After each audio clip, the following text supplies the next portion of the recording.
Hello guys, in this video I will show you how to fix the account limited issue on PayPal in 2025 using a step-by-step solution.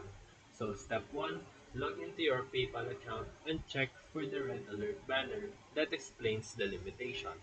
Step 2, click resolve account issues to see the exact problems. Step 3, upload any required documents like proof of identity or address. Accepted documents includes IDs, utility bills, or bank statements.